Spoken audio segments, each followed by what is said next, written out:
صليت على إبراهيم وعلى آل إبراهيم إنك حميد مجيد.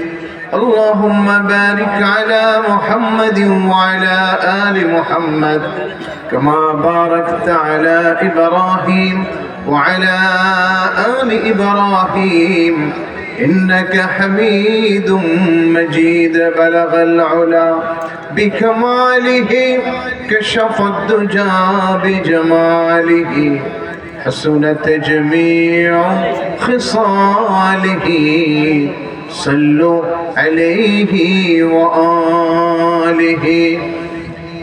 بعد سبا ले जा पैगाम करीने से कहना कि रहूं कब तक यूं दूर मदीने से. बलगल उला बिकमालिही कशफद दुजा बिजमालिही हसनत जमीअ खिसालिही सल्लू अलैहि व आलिही. यूं दूर मदीने से जीना भी क्या जीना है, बेहतर है मरना इस तरह के जीने से. बलगल उला बिकमालिही कशफद दुजा बिजमालिही हसनत जमीअ खिसालिही सल्लू अलैहि व आलिही. कुदरत की तमाशा है मदीने की गली में, जन्नत की नमूना है मदीने की गली में. बलगल उला बिकमालिही कशफद दुजा बिजमालिही हसनत जमीअ खिसालिही सल्लू अलैहि व आलिही. जिन खाक पर चलते थे शहंशाह दो आलम, मरने की तमन्ना है हमें मदीने की गली में. बलगल उला बिकमालिही कशफद दुजा बिजमालिही हसनत जमीअ खिसालिही सल्लू अलैहि व आलिही. अल्लाहुम्म सल्लि व सल्लिम दाइमन अबदा अला हबीबिका खैरिल खल्क़ि कुल्लिहिम. मुअज़्ज़ज़ मोहताराम, আজকের এই ইসলামী মহাসম্মেলনের সভাপতি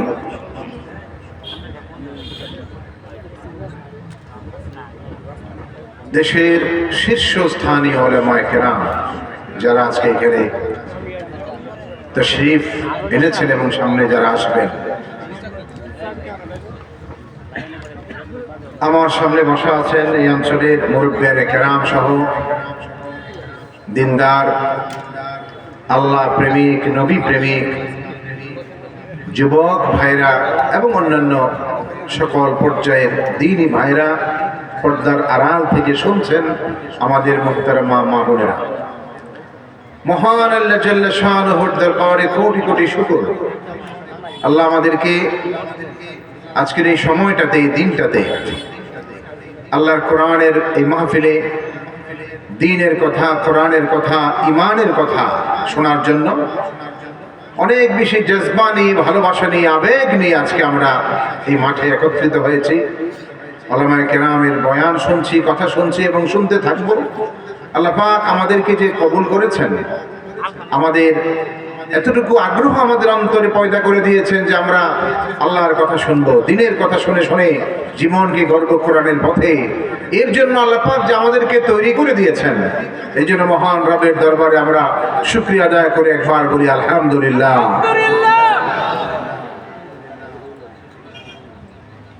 সম্মানিত হাজিরিন, কোরআনে কারীমের সমস্ত বক্তব্যগুলোকে একসাথে করলে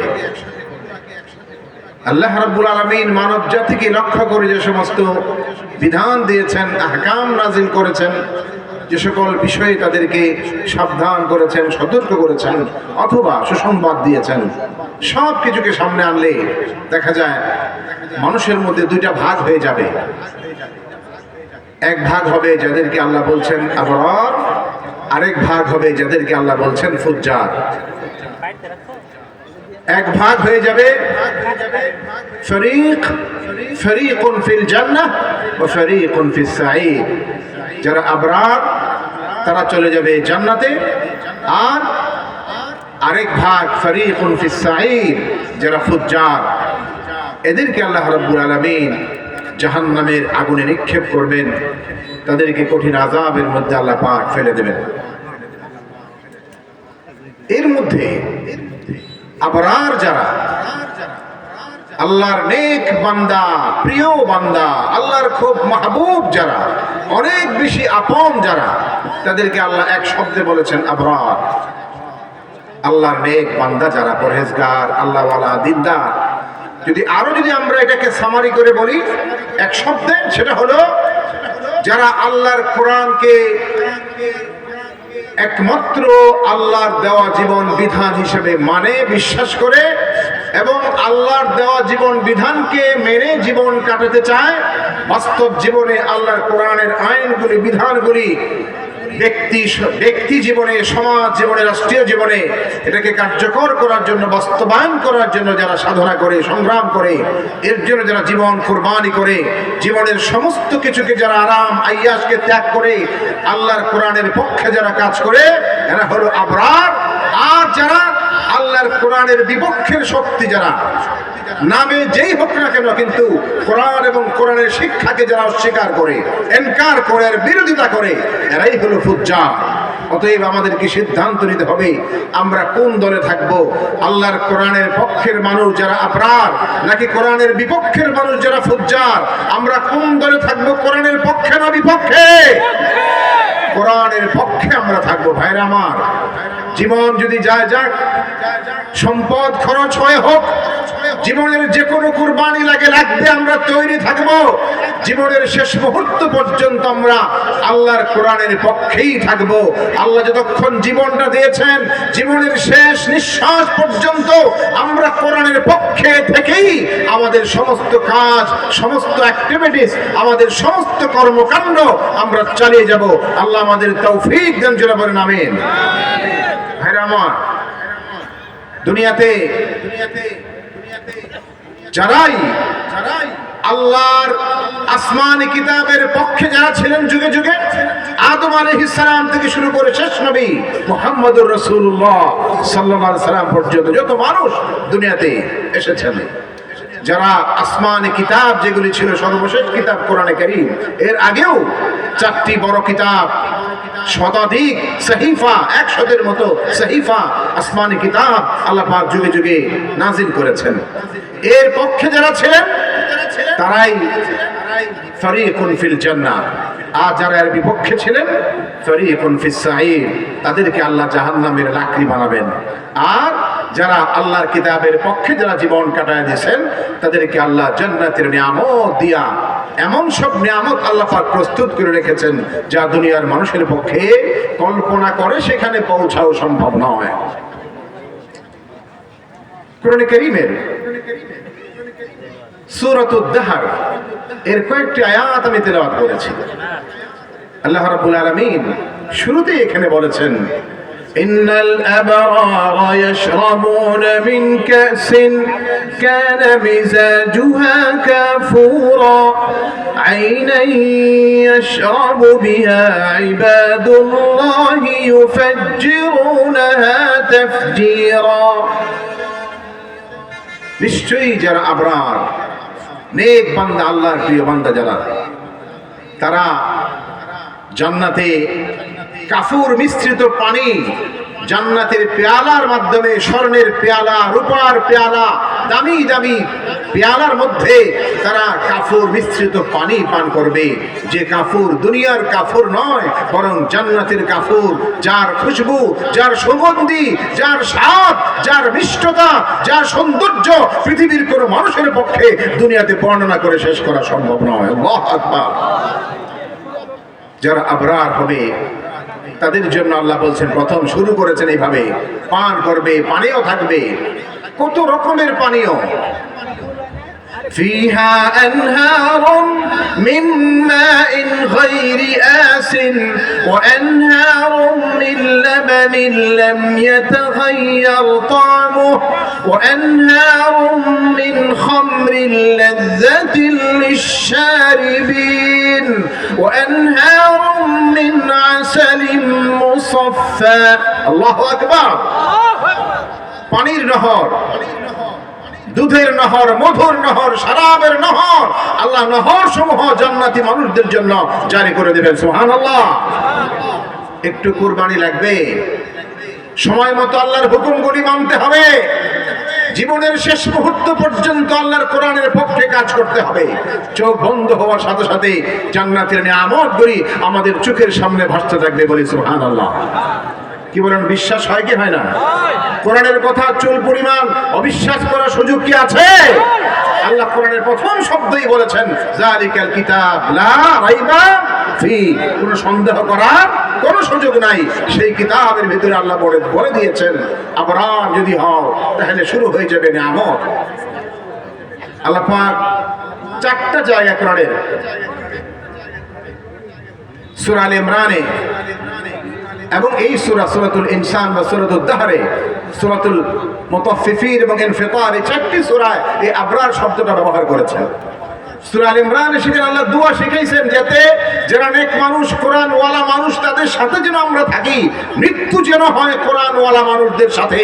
আল্লাহ দোয়া শিখাই দিয়েছেন, এইভাবে দোয়া করবে, আমার কাছে বলবে, রব্বানা ইন্নানা সামি'না মুনাদিয়ান ইউনাদি লিল ঈমান আন আমিনু বিরাব্বিকুম ফাআমান্না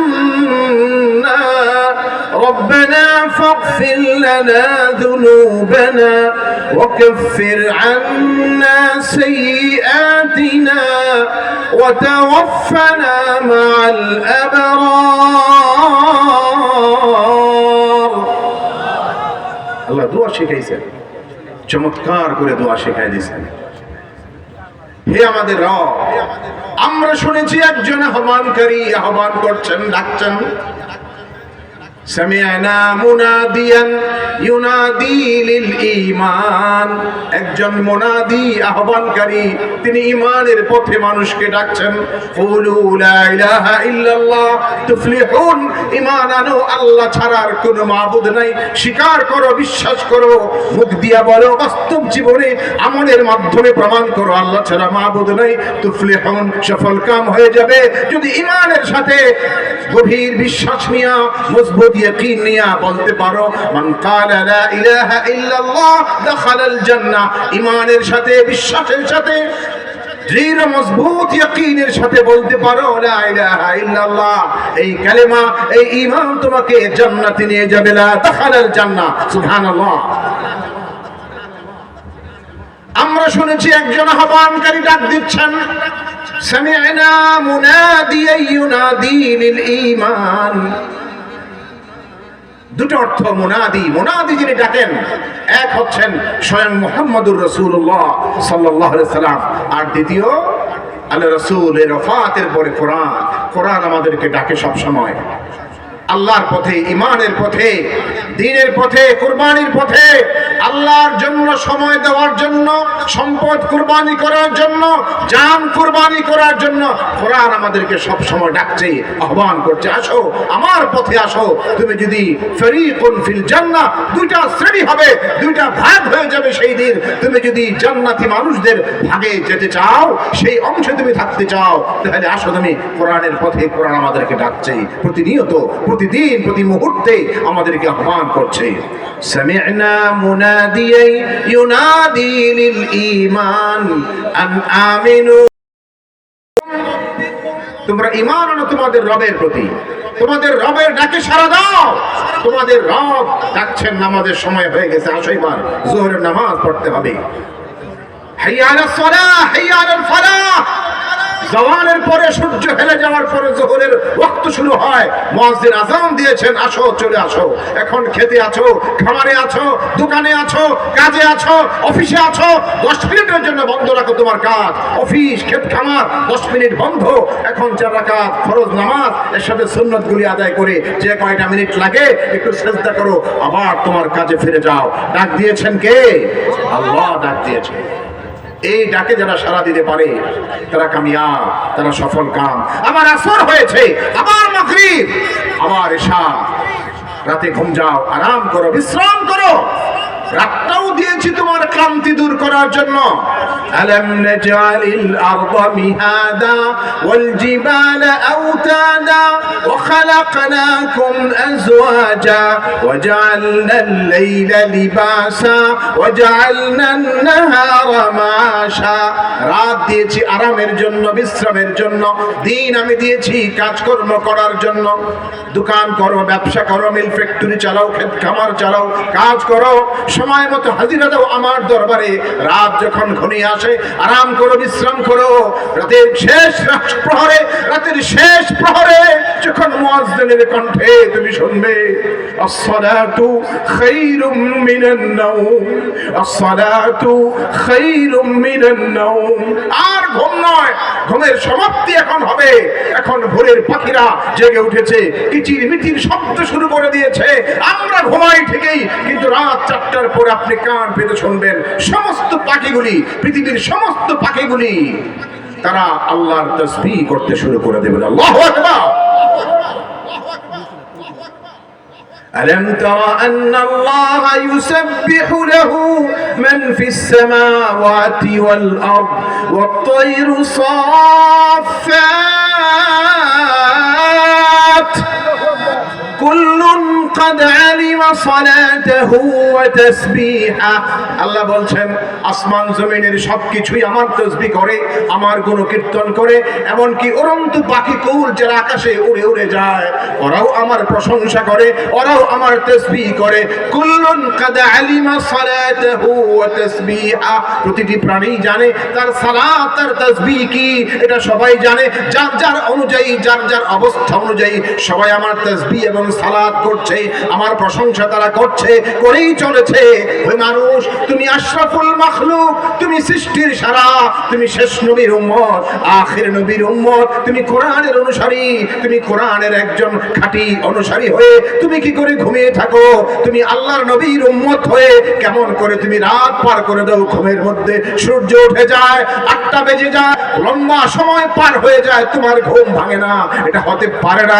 বরং দেখো, কান পেতে শোনো, রাতের শেষ প্রহরে সমস্ত পাখিগুলি উঠে আল্লাহর জিকির শুরু করে দেয়। তোমার জন্য সেই সময়টার মধ্যে ঘুমিয়ে থাকা কিছুতেই শোভা পায় না। চিন্তা কি করেছো তুমি? আমি দিলাম সব তোমাকে। ঘুমের নিয়ামতটাও তো আমি দিয়েছি। ঘুম এটাও আমার নিয়ামত, রাত এটাও আমার নিয়ামত। আমার নিয়ামত, নিঃসন্দেহে তুমি ঘুমাবে, আরাম করবে, বিশ্রাম করবে, ক্লান্তি দূর করবে। আবার তুমি অপেক্ষায় থাকবে কখন আযান হয়ে যায়। এরপরে তুমি সবকিছু ছেড়ে মুছে উঠে যাবে। শয়তান চায় ঘুমা, আরাম, ওই সময় বেশি আরাম দেয়, আরো ঘুমা। শয়তান চায় সে ঘুমা, আরাম করো, বিশ্রাম করো, আরো সময় পার হয়ে যায়, গিট লাগায় রাখে। হাদিসে রাসূল বলছেন, ঘুম থেকে উঠেই যখন সে বলে আলহামদুলিল্লাহিল্লাযী আহইয়ানা বা'দামা আমাতানা ওয়া ইলাইহিন নুশুর, আস্তে আস্তে করে গিটগুলি খুলতে শুরু করে দেয়। উঠে ওযু ইস্তিনজা, ওযু করে যখন হাত মুখ ধুইতে শুরু করে, ইস্তিনজার পরে যখন ওযু করে পবিত্র হয়, যে কয়টা গিট শয়তান লাগায় রাখে সবগুলি খুলে নাশাত তৈরি হয়। আবার তার মধ্যে পূর্ণ উদ্যম, উদ্দীপনা তৈরি হয়। আবার তার মধ্যে পূর্ণ শক্তি চলে আসে। আবার স্বাভাবিক অবস্থায় চলে আসে, আল্লাহর জন্য দাঁড়িয়ে যায় 2 রাকাত নামাজ পড়ার জন্য। একজন মুমিন তখন আর শয়তান তার উপর গালিব হতে পারে না। শয়তান পরাস্ত হয়ে যায়, পরাজিত হয়ে যায় একজন মুমিনের সামনে। আর যারা এই কাজগুলা করতে পারে তারাই তো আবরার, আল্লাহর নেক বান্দা। তারাই আল্লাহর প্রিয় এবং মাহবুব বান্দা। তারাই আল্লাহর অনেক পছন্দের মানুষ, যারা সেই তালিকায় তারা অন্তর্ভুক্ত হয়ে যায়। তো আল্লাহ পাক দোয়া শিখাইছেন এইভাবে বলো, সামি'না মুনাদিয়ান ইউনাদি লিল ঈমানি আন আমিনু বিরাব্বিকুম ফাআমান্না। আমরা শুনেছি, আমাদেরকে আহ্বান করা হয়েছে, আমরা সেই ডাকে সাড়া দিয়েছি, আল্লাহ আপনার প্রতি ঈমান এনেছি, আমরা বিশ্বাস করেছি। রব্বানা ফাগফির লানা যুনুবানা, হে আমাদের রব, আমাদের ভুলগুলি আপনি ক্ষমা করে দিন, আমাদের অপরাধগুলি আপনি ক্ষমা করে দিন। ওয়া কাফির আন্না সাইয়্যাতিনা, যতগুলি বড় ভুল কবিরা গুনাহ সেগুলিও ক্ষমা করে দেন। আর যা কিছু ছোট ছোট ভুল ত্রুটি হয়ে আমাদের দ্বারা হয়ে গেছে এগুলি আপনি মোচন করে দেন, ঢেকে দেন। এগুলি যেন কেউ না জানে, কেউ না দেখে, আমার ভুলগুলি আপনি মুছে দেন। আমার আমলনামায় যা কিছু লেখা হয়েছে সেগুলো আপনি মুছে দেন, একদম শেষ করে দেন, আর কিছুই যেন না থাকে। ফাগফির লানা যুনুবানা ওয়া কাফির আন্না সাইয়্যাতিনা। একজন ঈমানদারকে আল্লাহর কত দয়া আমার প্রতি, আপনার প্রতি, প্রতিটি মানুষের প্রতি, আল্লাহর বান্দার প্রতি আল্লাহর দয়া। আল্লাহ শিখাই দিচ্ছেন, বলো তুমি আমার বড় অপরাধগুলিও ক্ষমা করো, আর ছোটগুলিও তুমি মুছে দিয়া একদম শেষ করে দাও, মিটিয়ে দাও, কিচ্ছু যেন আমার আমলনামায় আর খারাপ গুনাহ বলতে, পাপ বলতে কিচ্ছু না থাকে, সেই ব্যবস্থা তুমি করে দাও। ওয়া কাফির আন্না সাইয়্যাতিনা ওয়া তাওয়াফানা মাআল আবরার। আর শেষে আমার আবদার হলো, আল্লাহ তুমি আমাকে মৃত্যু দাও, আমার মৃত্যু দিও মাআল আবরার, তোমার যারা প্রিয়, তোমার যারা আপন, তোমার যারা নেক বান্দা, তাদের সাথে আমার মৃত্যুটা দিয়া তাদের সাথে আমাকে কবুল করে নিও। সুবহানাল্লাহ, কি সুন্দর করে, কি চমৎকার করে আল্লাহ আমাদেরকে শিখায় দিয়েছেন প্রতিটি বিষয় ঈমানদার কিভাবে আল্লাহর কাছে চাইবে, সেটা আল্লাহ রাব্বুল আলামিন শিখায় দিয়েছেন। আল্লাহ পাকের দয়া অনুগ্রহ কত বেশি। পাপ করে, গুনাহ করে অনেক বেশি একজন মানুষ অস্থির হয়ে গেছে যে এত জীবনে ভুল করে ফেলেছি, এত অপরাধ আমার দ্বারা হয়ে গেছে, অতএব এখন নামাজও যদি আমি পড়ি, ভালো কাজও যদি আমি করি, আমি যদি এখন দিনের পথেও চলি, তাতে কি, আমি তো জীবনে অনেক বেশি বাড়াবাড়ি করে ফেলেছি। আল্লাহ বলেন, তুমি কতটুকু বাড়াবাড়ি করছো? আমার রহমত তার চেয়েও আরো অনেক প্রশস্ত। বলি সুবহানাল্লাহ। ইন্না রাহমাতি সাবাকাত আলা গাদাবি, আমার দয়া, আমার ভালোবাসা বান্দার প্রতি, আমার যে দয়াটা, এটা আমার রাগের উপর সব সময় প্রবল থাকে। বলি সুবহানাল্লাহ। কত আমাদের পাপ জমিন থেকে আসমান পর্যন্ত ঠেক লেগে গেছে। আনানাস সামা, জমিন থেকে স্তূপ করা হলে এত বেশি, যদি এটাকে আসমান পর্যন্ত ঠেক লেগে যায়, এই পরিমাণও যদি হয় কোনো মানুষের অপরাধ, আর সে যদি মন থেকে চায় নিজেকে পরিবর্তন করবে, চেঞ্জ করবে, নিজের মধ্যে পরিবর্তন আনবে, শুধরায় নেবে, আল্লাহর পথে চলবে, ঈমানের পথে চলবে, আল্লাহ যা পছন্দ করেন সেটা করবে, প্রতিজ্ঞা করে ফেলে, আর সে একবার বলে ফেলে এইভাবে, রব্বানা যালামনা আনফুসানা ওয়া ইল্লাম তাগফির লানা ওয়া তারহামনা লানাকুনান্না মিনাল খাসিরিন। আমি ভুল করে ফেলেছি, আমার নিজের উপর জুলুম করে ফেলেছি, আমার নফসের উপর জুলুম করেছি। আপনি যদি আমাকে ক্ষমা না করেন, আপনার পক্ষ থেকে ক্ষমার ঘোষণা যদি না পাই, আমি ধ্বংস হয়ে যাব, ক্ষতিগ্রস্ত হয়ে যাব। অতএব আমি জানি আপনার ক্ষমা ছাড়া আমার আর কোনো বাঁচার কোনো পথ নাই, রাস্তা নাই। এইভাবে কোনো মানুষ যদি বলতে পারে আল্লাহর কাছে, জমিন থেকে আসমান পর্যন্ত গুনার পাপের এগুলো বোঝাগুলাকে যদি স্তূপ করা হয়, আসমান পর্যন্ত ঠেক লেগে যায়, আর কোনো মানুষ যদি আল্লাহর কাছে খাঁটিভাবে বলতে পারে আমার সব ক্ষমা করে দাও, আল্লাহ বলেন আমার এক মুহূর্ত দেরি হবে না, আমি সমস্ত কিছু মুছে দিয়ে তাকে নিষ্পাপ করে দেবো। বলে সুবহানাল্লাহ। আত-তাইবু মিনাজ যামব কামান লা যামবা লা, এমন করে দিব যে তার কোনো পাপই নাই, সে নিষ্পাপ, বেগুনাহ, মাসুম, আমি আল্লাহ তাকে বানায় দেব। সুবহানাল্লাহ। আল্লাহ কি দয়া বান্দাকে শিখায় দিয়েছেন। বলো তুমি, আসলে তুমি একটু আমার দরবারে, তুমি কেন দূরে দূরে থাকো? ওয়াজ হয়, মাহফিল হয়, একটু মাহফিল শুনে শেষ, এই পর্যন্তই নয়। আমি আল্লাহ চাই তুমি আসো আমার আরো কাছে, আরো নিকটে তুমি চলে আসো। আমি তোমাকে কাছে ডেকে নিতে চাই, আমার একেবারে রহমতের কোলে তোমাকে উঠায় নিতে চাই। তুমি বলোই ভাবে আল্লাহ রব্বানা লা তুআখিযনা ইন নাসিনা আও আখতানা। আমি যদি কিছু ভুলে যাই তোমার হুকুম মানতে গিয়া, কোনো কাজ করতে গিয়ে, অথবা ত্রুটি করে ফেলি, কোথাও যদি আমার ভুল হয়ে যায়, ভুলে যাই বা ত্রুটি করে ফেলি, আমার সেই ভুলগুলি তুমি পাকড়াও করো না।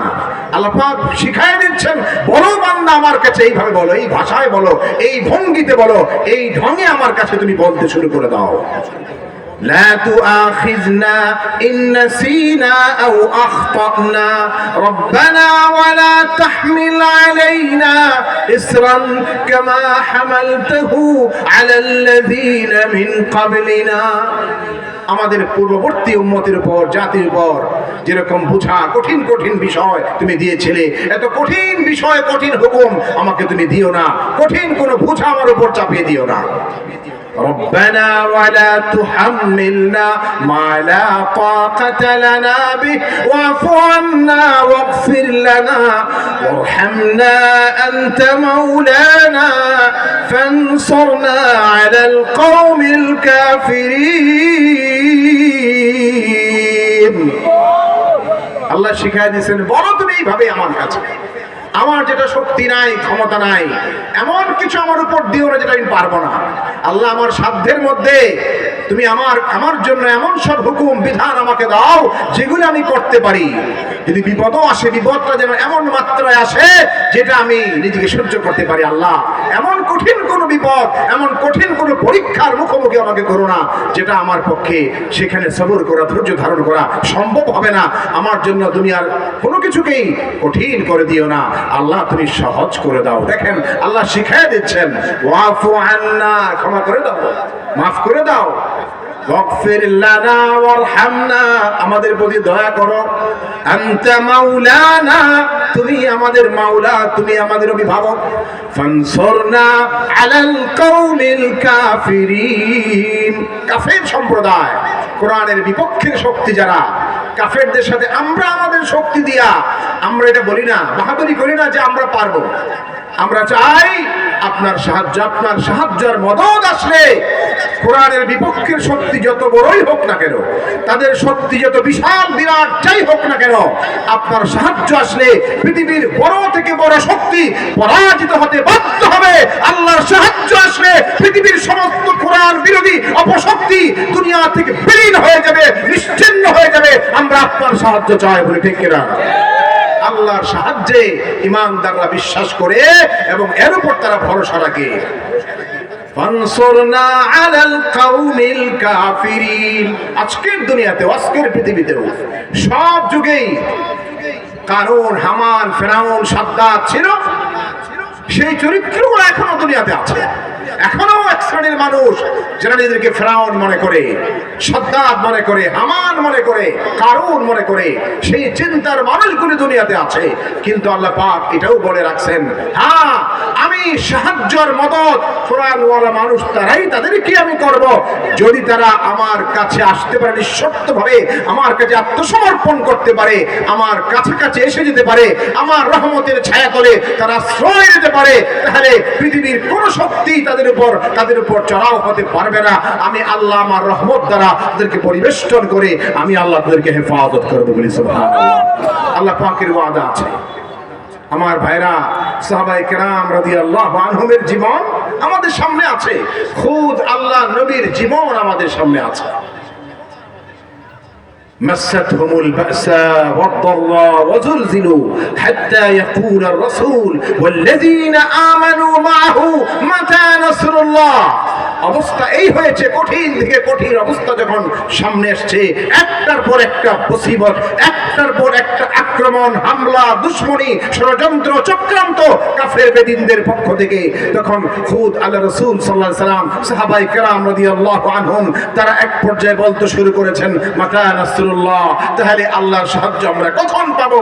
এইরকম পরিস্থিতির মধ্যেও যদি আল্লাহর সাহায্য না পাই তাহলে কখন আসবে আল্লাহর সাহায্য? আল্লাহ পাক সাথে সাথে জবাব দিয়ে বলে দিয়েছেন, আলা ইন্না নাসরাল্লাহি কারীম, আল্লাহর সাহায্য খুব কাছেই আছে, খুব নিকটেই আছে, অপেক্ষা করো, আল্লাহর সাহায্য তোমাদের কাছে চলে আসবে বলি সুবহানাল্লাহ। কুরবানি করেছেন সাহাবায়ে কেরাম রাদিয়াল্লাহু আনহুম, একটু মানসিক প্রস্তুতি লাগবে, একটু তৈয়ারি আমাদের লাগবে। আরাম আয়াস ত্যাগ করেছেন, জানের কুরবানি করেছেন, মালের কুরবানি করেছেন, সময়ের কুরবানি করেছেন।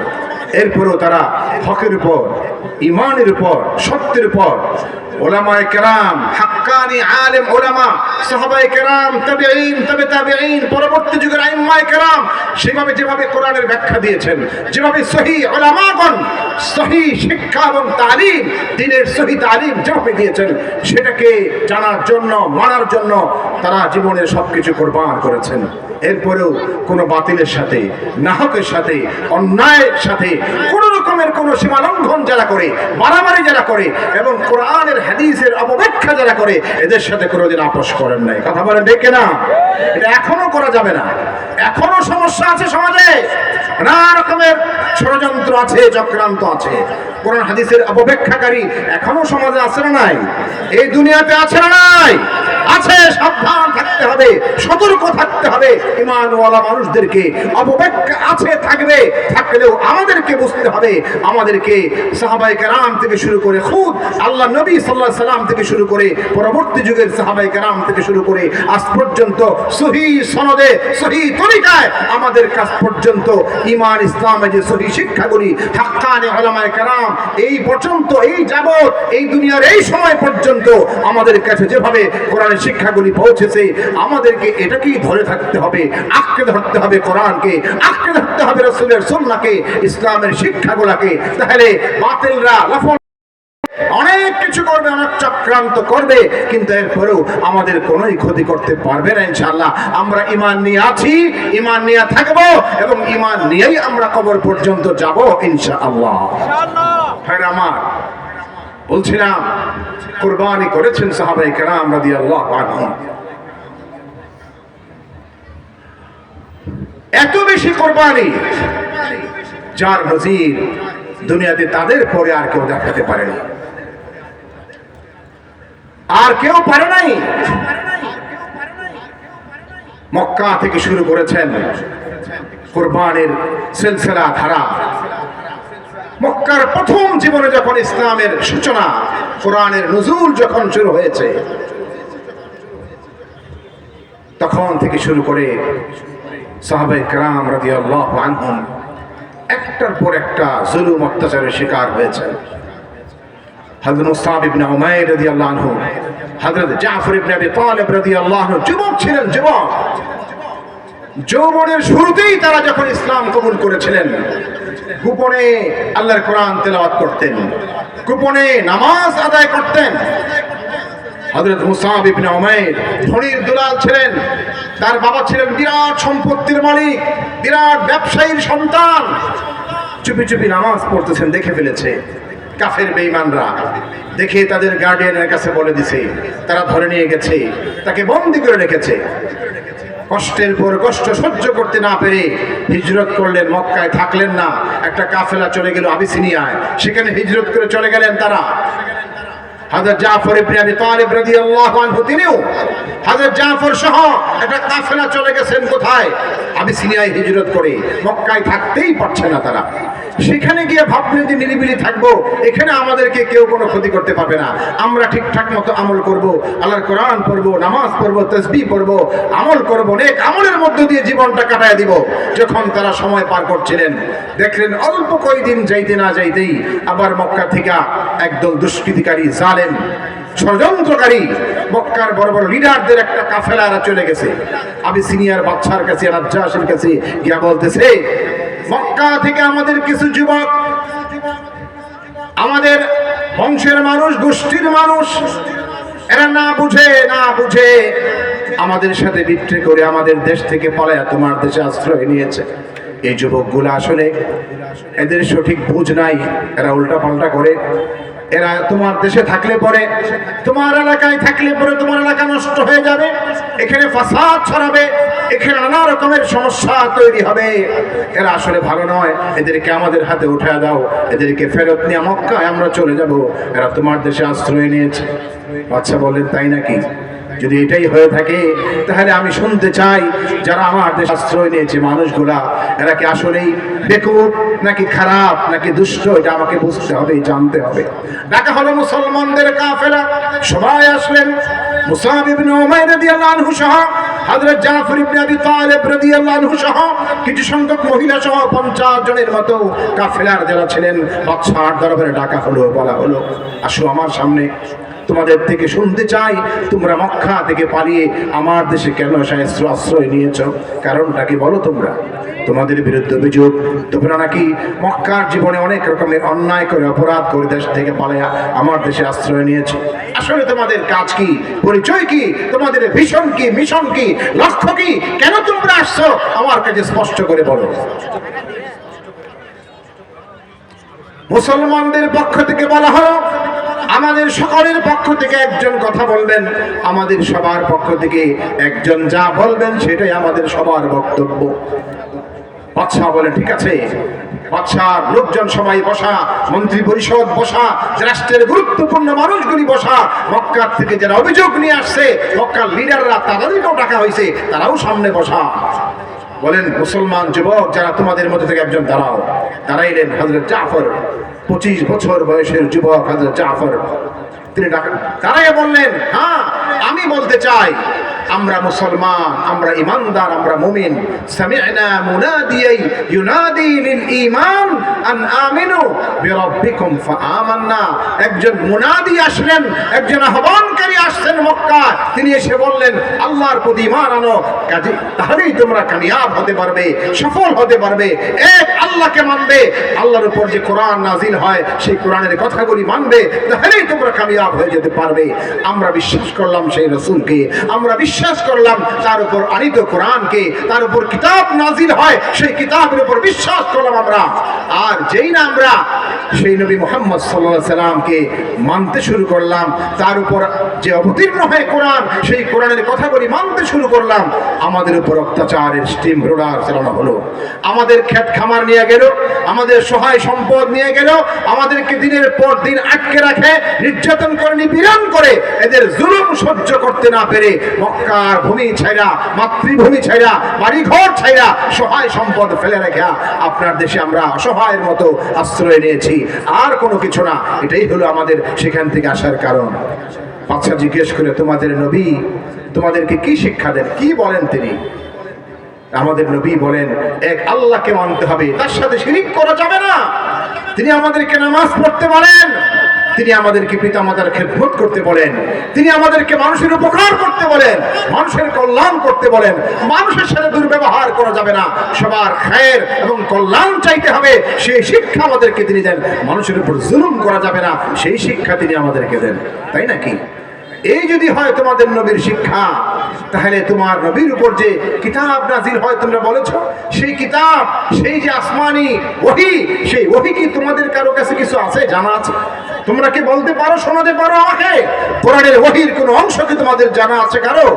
হযরত জাফর অবশ্যই, আমরা তো আমার নবীর কাছ থেকে যা শুনি সেটা আমরা শোনার সাথে সাথে আমরা শিখি, আত্মস্থ করি, মুখস্থ করি, এবং সেই যে নির্দেশগুলি, হুকুমগুলি, এটা অক্ষরে অক্ষরে আমাদের বাস্তব জীবনে মানার জন্য তৈরি হয়ে যায় বলি সুবহানাল্লাহ। ভাইরা আমার, এখানে শুধু একটা কথা বলে রাখি, কোরআনের কথাগুলি আমরা মাহফিলে শুনি, জুমার বয়ানে শুনি, সারা দেশব্যাপী জলসা হয়, মাহফিল হয়, মাজমা হয়, ইজতিমা হয়, শুনি। শোনার পরে শোনা পর্যন্ত নাকি আমল করতে হবে কোনটা? বাস্তব জীবনে মানতে হবে কি হবে না? ব্যক্তি, সমাজ, রাষ্ট্র জীবনে কোরআনের কথাগুলি, নির্দেশগুলি, হুকুমগুলি মানার জন্য নাকি শোনার জন্য? মানার জন্য। আমরা তৈরি যদি হয়ে যাই মানার জন্য, পৃথিবীর আর কেউ পারবে না আমাদেরকে ঠেকায় রাখতে। আমরা দুনিয়ার জীবনে সম্মানের, মর্যাদার চরম শিখরে আমরা পৌঁছে যাব, আর আল্লাহর কাছেও আমরা সেই দিন সবচেয়ে বড় পুরস্কার ফরিকুন ফিল জান্নাহ, যেটা আল্লাহ বলেছেন যারা জান্নাতি মানুষ হবে সেই দলে আমরা থাকতে পারবো ইনশাআল্লাহুল আজিজ। তো বলছিলাম, ওই বাদশা নাজ্জাশী বললেন তোমাদের মধ্য থেকে যদি সেই কোরআনের আয়াত তোমার নবীর কাছে, তোমার নবীর কাছে, পয়গম্বরের কাছে যে কোরআনের বাণীগুলি আসে সেটা তোমাদের জানা আছে, শোনাইতে পারবে? হ্যাঁ, অবশ্যই শোনাতে পারবো। আপনি শুনতে চান আমাদের নবীর কাছে, আমাদের রাসূলের কাছে ওহীর যে বাণীগুলি আসে সেগুলো আমরা শোনার সাথে সাথে আমরা শুধু খালি পড়ি না, এটা মুখস্থ করি, ইয়াদ করি, ধারণ করি, তারপরে যে বক্তব্যটা নির্দেশটা আছে সেটা মানার জন্য সাথে সাথে তৈরি হয়ে যায়। আমার ভাইরা, আফসোসের কথা হলো, বড়ই পরিতাপের বিষয় হলো, আজকের এই দুনিয়াতে আধুনিক পৃথিবী সব আমরা বুঝি, দুনিয়ার এমন কোনো জ্ঞান নাই যে আমাদের এখানে কমতি আছে। সব আমরা সায়েন্স বুঝি, কম্পিউটার বুঝি, আমরা দুনিয়ার জ্ঞান বিজ্ঞানে যত শাখা প্রশাখা আছে সব জানি, সব বুঝি। আমরা শুধু বুঝি না এটা আল্লাহর কালাম, আল্লাহর বাণী, আল্লাহর পক্ষ থেকে অবতীর্ণ ওয়াহী, এটা আমাদের জন্য আমাদের জীবনের সর্বশ্রেষ্ঠ নিয়ামত। রাসূল করিম সাল্লাল্লাহু আলাইহি সাল্লামের সর্বশ্রেষ্ঠ মুজিজা কোরআন। কোরআনকে আমাদের জানতে হবে, শিখতে হবে, ধারণ করতে হবে, আমাদের সন্তানদেরকে কোরআনের শিক্ষাটা সঠিকভাবে দিতে হবে। এই জায়গাতে আমরা একটু কম বুঝি, এখানে আমাদের একটু কমতি আছে, একটু গাফিলতি আমাদের আছে না নাই? একটু গাফিলতি আছে না নাই? বাংলাদেশের কোটি কোটি মানুষ, বাংলাদেশের 18 কোটি মানুষ একসাথে হইয়া যদি আমরা এটা বুঝি, জ্ঞান বিজ্ঞানের বিভিন্ন শাখায় লেখাপড়া করা দোষের নয়, জ্ঞান বিজ্ঞান চর্চা করা মোটেও কোনো খারাপ কিছু নয়, দুনিয়ার বিভিন্ন বিষয়ের উপর এক্সপার্ট হওয়া মোটেও কোনো দোষের কিছু না, খারাপ কিছু নয়। আপনি এক্সপার্ট হন, সব কিছু শিখেন, জানেন, দুনিয়াকে, পৃথিবীকে ডেভেলপ করার জন্য, উন্নত করার জন্য আপনার সমস্ত জ্ঞান বিদ্যা আপনি অর্জন করেন। কিন্তু মুসলমানের বাচ্চা হিসাবে, মুসলমানের সন্তান হিসাবে জন্মের পরেই যখন কথা বলতে শিখবে, শুরুটাই করবে লা ইলাহা ইল্লাল্লাহ কালিমা তাইয়্যিবা দিয়া তার কথা বলা শুরু হবে। আর যখন সে আলিফ বা তা পড়তে শুরু করবে, এরপরে কোরআনের সবক নিবে, কোরআন পড়তে জানবে, শিখতে জানবে, হাফেজ না হইতে পারলেও কোরআনের মৌলিক সূরাগুলা সে আত্মস্থ করবে, ধারণ করবে, মুখস্থ করবে, এগুলি সে বুঝবে, ব্যক্তি জীবনে এটা বিশ্বাস করবে। আল্লাহর কোরআনের কথাগুলি মানার জন্য এই জীবন আর কোনো কিছুর জন্য নয়। পৃথিবী উন্নত করব, ঠিক আছে, এটা আমার জীবনের লক্ষ্য নয়। দুনিয়াকে এগিয়ে নিতে হবে, আমার দেশ পিছিয়ে থাকবে এটা আমি চাইতে পারি না। আমার দেশ উন্নত দেশ হবে, এটার জন্য কাজ করব আমি, কিন্তু আল্লাহর কোরআনের হুকুমকে বাদ দিয়ে নয়। বরং আল্লাহর কোরআনের কথাগুলি, হুকুমগুলি যদি অক্ষরে অক্ষরে আমাদের জীবনে বাস্তবায়ন আমরা করতে পারি, তাহলেই আমরা যে উন্নতিটা করব সেটা স্থিতিশীল হবে, সাস্টেনেবল হবে। আমরা যে উন্নয়ন করব, আমরা যে এগিয়ে যাব, সেই এগিয়ে যাওয়াটা অর্থবহ হবে। কারণ কোরআনের আইন আর বিধান ছাড়া আমরা যাই করি না কেন, মানুষের বানানো নিয়ম পদ্ধতি আইন দ্বারা দুনিয়াতে মানুষ উন্নতি করলেও সেটা টেকে না, বেশি দিন সেটা স্থায়ী হয় না। আর আল্লাহর কোরআনের দ্বারা মানুষ যখন দুনিয়ার জীবনের সমস্ত কাজগুলি আঞ্জাম দেওয়ার জন্য প্রস্তুত হয়ে যায়, ব্যক্তি থেকে, সমাজ থেকে, রাষ্ট্র থেকে, সব জায়গায় মানুষ যখন চিন্তা করে যে হ্যাঁ আমরা মুসলমান, মুসলমানের সন্তান মানে আমাকে কোরআন মানতে হবে, মুসলমানের সন্তান মানে কোরআনের বিধানগুলি মানার জন্যই আমার জীবন। যেখানে আমি মানতে পারছি না সেটা আমার ব্যক্তিগত দুর্বলতা, কিন্তু এটাকে আমি কোনোভাবেই সমর্থন করতে পারি না, এটাকে আমি পছন্দ করতে পারি না, আমি এটাকে স্বীকৃতি দিতে পারি না। বরং সেখান থেকে বের হয়ে এসে আল্লাহ যা বলেছেন, আল্লাহর কোরআন যা বলেছে সেটা মেনে নেওয়াই, এটাই হচ্ছে ঈমানের দাবি। আমাদেরকে আল্লাহ বুঝার তৌফিক দান করে বলেন আমিন। ভাইরা আমার, আজকে সেই জিনিসটা লাগবে। আজকের এই সমাজ বাস্তবতায় আমরা আসুন আজকের এই মাহফিলে বসে প্রতিজ্ঞা করি, পালন করি, আমাদের সন্তানগুলি যারা শিশু, এখনো বাচ্চা, যারা অন্তত এদেরকে, যাদের এখন 5 বছর, 7 বছর, 10 বছর, 8 বছর, আমাদের মা বোনরা মাহফিলে আছেন, আপনার সন্তান স্কুলে পড়ে পড়ো, সবার আগে আপনি কোরআনের শিক্ষাটা দেন সহিভাবে, শুদ্ধভাবে।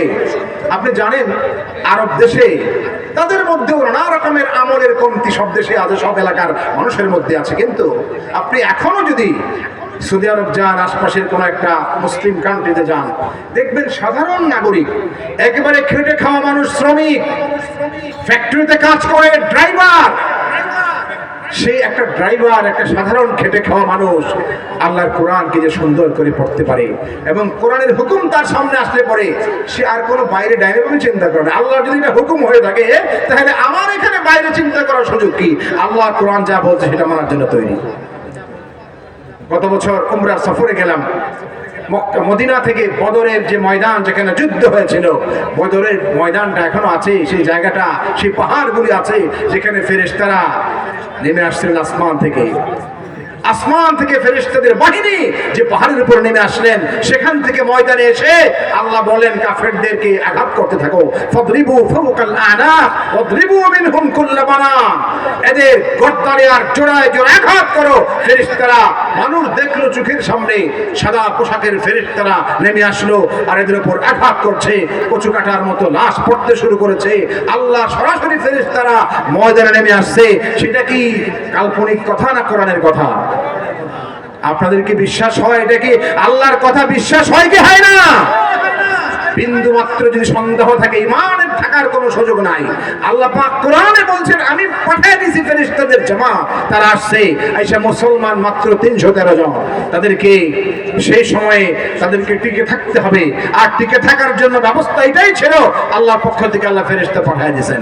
যাই হোক, বদরের ময়দান দেখলাম ঘুরে ঘুরে, পুরো জায়গাটা শুহাদায়ে বদর, যারা যারা শহীদ হয়েছিলেন তাদেরকেও চিহ্নিত করা আছে কবরগুলি। আর যেখানে কাফেরদেরকে একসাথে রাখা হয়েছিল, সেই বদরের কূপ, সেই জায়গাগুলি সবগুলি দেখে দেখে এক জায়গায় এসে নামাজের ওয়াক্ত হয়ে গেছে। আমরা নামাজ পড়তে গেলাম, নামাজ শেষ হলো, পিছনে দেখলাম কয়েকজন 4-5 জন, তারা জামাত পায় নাই, পিছনের দিকে বারান্দায় একসাথে দাঁড়াইয়া 5-7 জন তারা নামাজ পড়তেছে। নামাজ যখন পড়তেছে, আমরা মাগরিবের নামাজ তো আমরা শেষ করে বাইরে মসজিদের মাঠে আসলাম, দেখলাম বারান্দায় কয়েকজন নামাজ পড়ে, কিন্তু কোরআনের তেলাওয়াত করতেছে চমৎকার করে, যেরকম তার আওয়াজ মিষ্টি আওয়াজ, সেরকমই বিশুদ্ধ তেলাওয়াত, অত্যন্ত চমৎকার, কানে বাজার মতো লাগার মতো, হৃদয় গ্রাহী করে সুন্দর করে কোরআন পড়তেছে। মাগরিবের সালাতের মধ্যে কোরআন পড়তেছে। আমি অবাক হইলাম যে এখানে এরকম একটা মানে রাস্তার পথিক যারা, এরা এরকম কত সুন্দর করে কোরআন শরীফ পড়ে, কারা এরা? তো দেখলাম যে আমাদেরকে যে নিয়ে আসছে, আমাদের ভাড়া করা গাড়ির যে ড্রাইভার, সে হয়তো অজু ছিল না, অজু ইস্তেঞ্জা করে আস্তে আস্তে জামাত শেষ হয়ে গেছে, সে নামাজ পড়াচ্ছে আর পিছনে কয়েকজন এসে একসাথে করে দাঁড়ায় গেছে। ওই গাড়ির ড্রাইভার সাহেব নামাজ পড়াইতেছে, ইমামতি করতেছে, আর তার তেলাওয়াত হলো দুনিয়ার সেরা একজন কারীর মতো বিশুদ্ধ তেলাওয়াত। বলি আল্লাহু আকবার। তার মানে হলো, এটা বোঝানোর জন্য কথাটা বললাম, আমার ভাইরা, আমরা কেন পারবো না? আমাদের কি কোনো বাধা আছে? কোনো অসুবিধা কি আছে? আমার সন্তানকে আল্লাহর কোরআন সুন্দর করে বিশুদ্ধভাবে আমি যদি শিক্ষা দিতে চাই, আমাকে কেউ কি বাধা দেয়? কোনো বাধা কি আছে আমাদের? কেউ তো বাধা দিচ্ছে না। বরং এখানে যেটা আছে সেটা হলো আমাদের এই ব্যাপারে একটু অলসতা আছে, অবহেলা আছে, গাফিলতি আছে। এই ব্যাপারে আমাদের কেমন যেন একটা উদাসীনতা আমাদের মধ্যে আছে। আমরা মনে করি আমাদের মায়েরা বোনেরা এখানে কথা শুনছেন, স্কুলে একটা বাচ্চা অঙ্কে অথবা ইংরেজিতে সে যদি 100-এর মধ্যে 95 পায়, তবু ধরে থাপড়ায়, তুই 95 পাইলে কেন, 100 কেন পাইলে না? অঙ্কে, ইংরেজিতে, সমাজে, বিজ্ঞানে, ভূগোলে 4-5 নাম্বার কম পাইলে সে রাগ হয়ে যায়, সন্তানের প্রতি ক্ষিপ্ত হয়, কেন তুই 100-এর মধ্যে 100 পারলে না? এত প্রাইভেট পড়াইলাম, এত করে পড়াইলাম, দিন রাত, রোদ নাই বৃষ্টি নাই, কোচিং করাইলাম, এরপরে তো নাম্বার কম পাইবে কেন? মায়েরা অস্থির হয়ে পড়ে।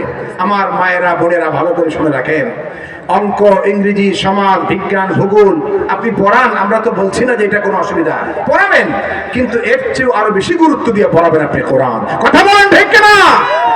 এর চেয়েও বেশি গুরুত্ব দিয়ে যদি আপনি কোরআন শেখাতে পারেন আপনার সন্তানকে, তাহলে দেখবেন এই দেশ, এই সমাজে আল্লাহ রহমত দিয়া, বরকত দিয়া দেশটাকে আল্লাহ ভরে দেবেন। সুবহানাল্লাহ বলেন।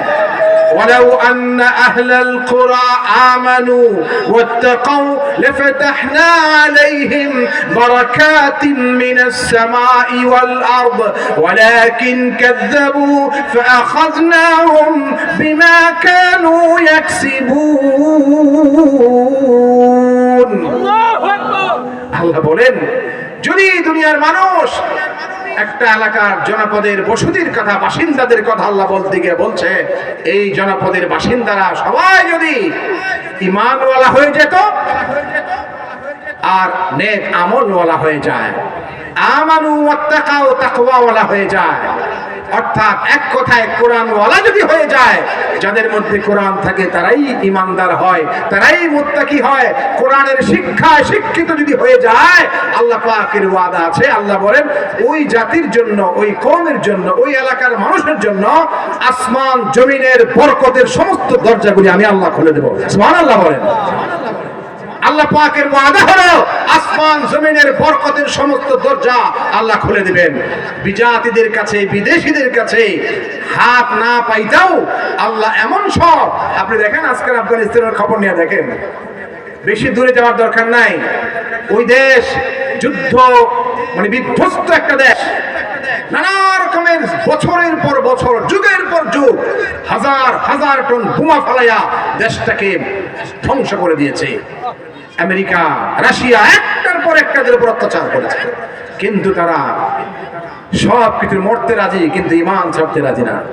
মরতে রাজি, হাজার হাজার লাখ লাখ জীবন দেয়া দিছে, আল্লাহর কোরআন থেকে চুল পরিমাণ দূরে সরাতে রাজি না। আর এই জীবন দেওয়ার পরে, রক্ত দেওয়ার পরে, এত কিছুর পর, এত জুলুমের পরেও তারা যখন মজবুতের সাথে, দৃঢ়তার সাথে ঈমানের উপর টিকে থাকার তারা প্রতিজ্ঞা করেছে এবং তার উপর টিকে থেকেছে, তারা জীবনের সবকিছুর বিনিময়ে হলেও তারা এটা বলেছে যে আমরা ঈমান থেকে এক চুল পরিমাণ দূরে সরে যাব না। যখন এই অবস্থা, আল্লাহ তাদেরকে বিজয় দিয়েছেন। বিজয় দিয়েছেন কি দেন নাই?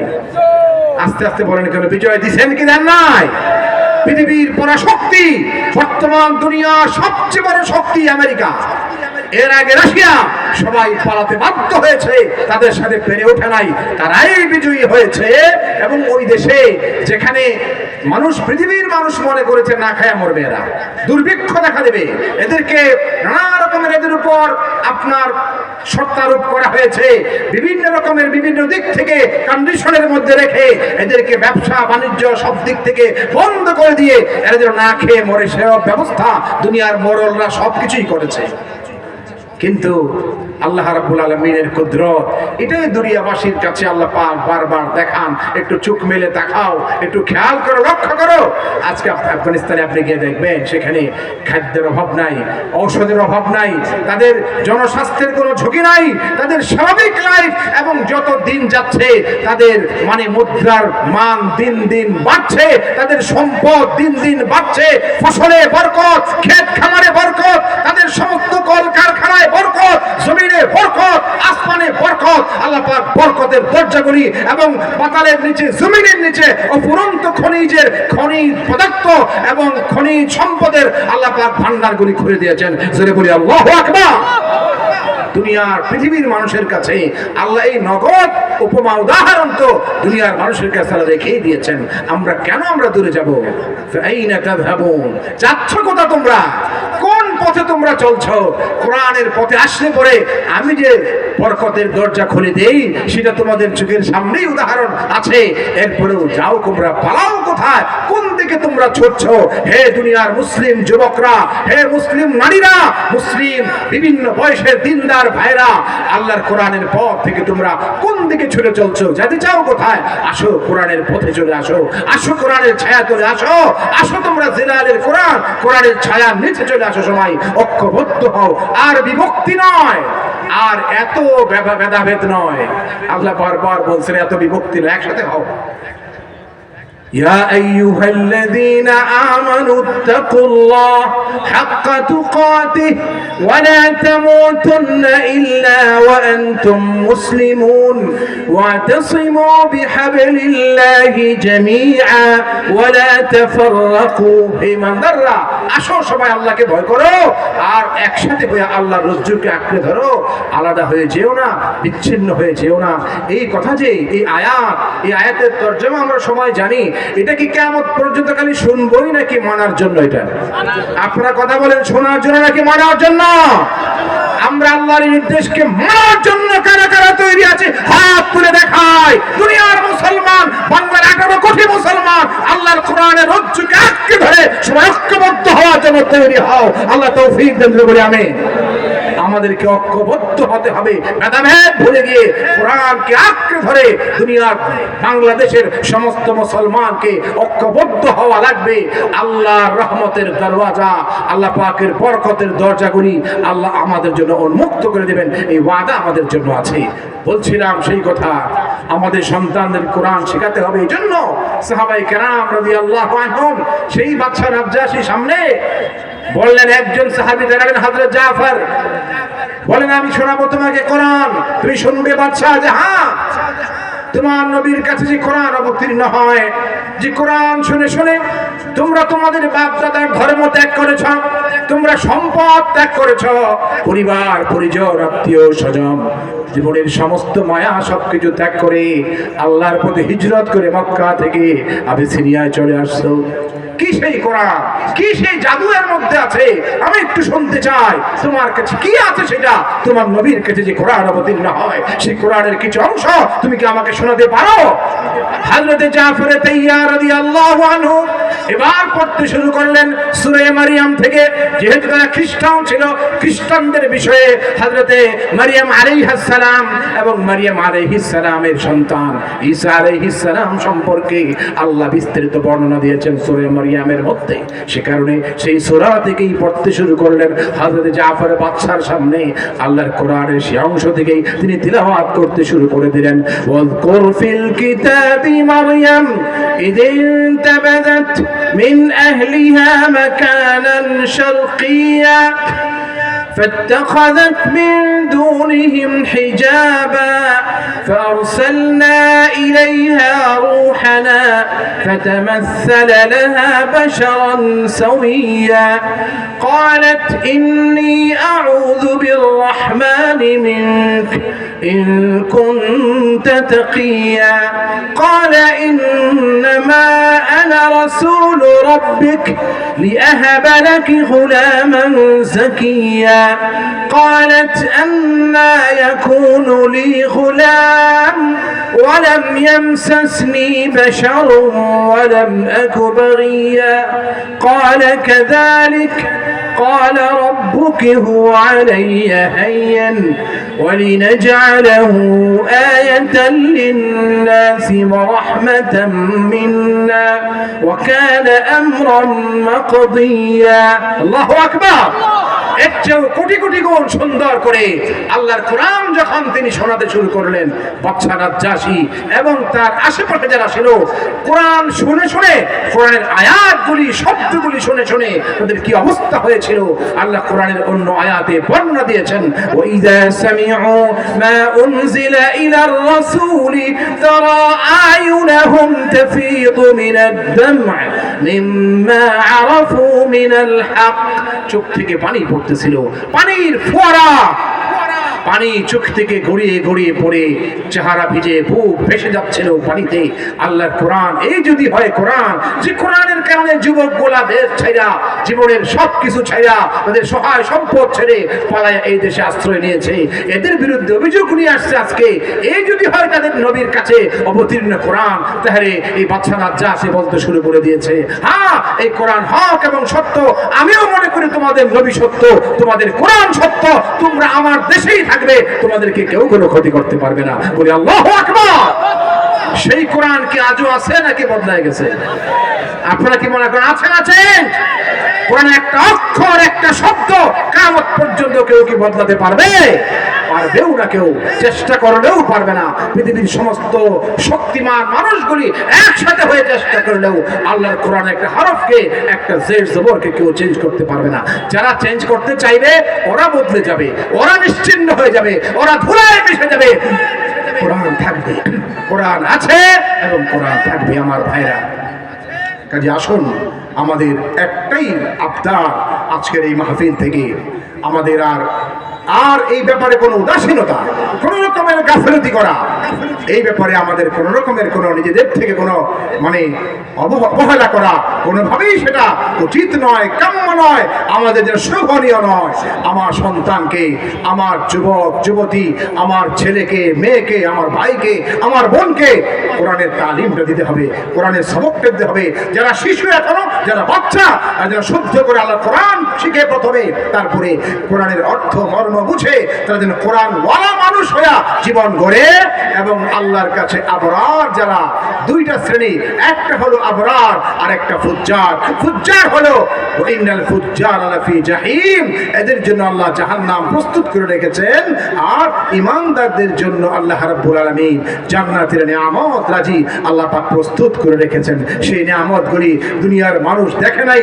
মালা আইনুন রাআত ওয়ালা উযুনুন সামিআত ওয়ালা খাতারা আলা কলবি বাশার, কোনো চোখ দেখে নাই, কোনো কান শোনে নাই, মানুষের অন্তর সেটা কল্পনা করেও সেই পর্যন্ত পৌঁছতে পারবে না। সে আল্লাহ প্রদত্ত সেই মহা নিয়ামতগুলি আমাদের জন্য, আমরা যারা এই যে কষ্ট করে আজকের মাহফিলে চলে আসছি আল্লাহর কথা শোনার জন্য, ইমানের কথা শোনার জন্য, কোরআনের কথা শোনার জন্য, আল্লাহর বাণী শোনার জন্য, আমাদের যে আবেগ, আমাদের যে ভালোবাসা, এটা যদি আমরা ধরে রাখতে পারি আর মরণ পর্যন্ত কোরআন নিয়ে জীবন কাটিয়ে দিব, এই প্রতিজ্ঞা যদি করতে পারি, আল্লাহ আমাদেরকে মাহরুম করবেন না ইনশাআল্লাহুল আজিজ।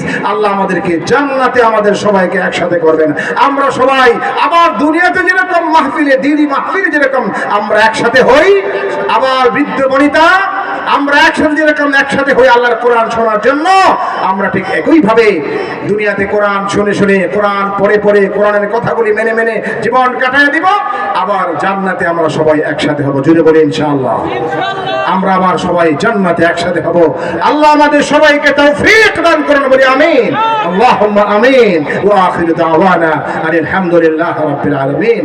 আমাদের আজকের মুহতারাম মেহমান আমাদের কাছে চলে আসছেন, আমাদের হযরত মাওলানা মীর মোহাম্মদ হাবিবুর রহমান যুক্তিবাদী হুজুর চলে আসছেন, আজকের সভাপতি। মাশাআল্লাহ, নারায়ে তাকবীর, মাশাআল্লাহ। আমাদের এরকম বুজুর্গানে দিন একজনের পর একজন দেশের বড় বড় ওলামায়ে কেরাম আসছেন, কথা বলবেন। আমরা সবাই জমে বসি। আমাদের মুরব্বী, আমাদের আজকের আমাদের যিনি আশরাফ সিদ্দিকী সাহেব, আমাদের অত্যন্ত আপন মানুষ, ভালোবাসার মানুষ। ওলামায়ে কেরামকে তিনি ভালোবাসেন, আলেমরাও ওনাকে অনেক বেশি পছন্দ করেন, যে কারণে উনি দাওয়াত দিয়েছেন, সবাই চলে আসছে, আলহামদুলিল্লাহ। তো যাই হোক, আল্লাহ পাক ওনাকে অনেক হায়াত দান করেন। আচ্ছা, মাশাআল্লাহ। আমাদের হযরত মাওলানা জুনায়েদুল হাবিব সাহেব, তিনিও রাস্তায় আছেন, কাছাকাছি চলে আসছেন। আমরা ইনশাআল্লাহ মাহফিলের শেষ পর্যন্ত ওলামায়ে কেরামের বয়ান শুনতে থাকবো। আল্লাহ আমাদেরকে কবুল করেন, আল্লাহ আমাদেরকে দিনের পথে জীবনের শেষ মুহূর্ত পর্যন্ত অটল অবিচল থাকার তৌফিক দান করুন, আমিন। ওয়া আখিরু দাওয়ানা আলহামদুলিল্লাহি রাব্বিল আলামিন।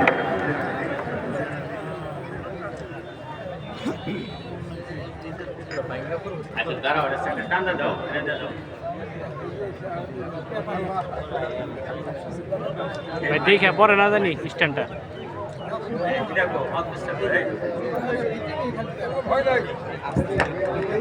বিসমিল্লাহির রহমানির রহিম। আসসালামু আলাইকুম। আমাদের এই ইসলামী মহাসম্মেলনে সকল দাওয়াতি মেহমান ইনশাল্লাহ পর্যায়ক্রমে আসতেছে। আপনারা ধৈর্য সহকারে এই ইসলামী মহাসম্মেলনে আপনারা দিনে এবং রাসূলের কথা শুনি ধৈর্য সহকারে, এবং প্রত্যেকটা ওলামা কেরামের রাস্তায় আছেন এবং আসবেন। আপনাদের আছেন। নারায়ে তাকবীর, নারায়ে তাকবীর। হেদায়েতুল্লাহ খান আজাদী হুজুরের আগমন, হেদায়েতুল্লাহ খান আজাদী হুজুরের আগমন।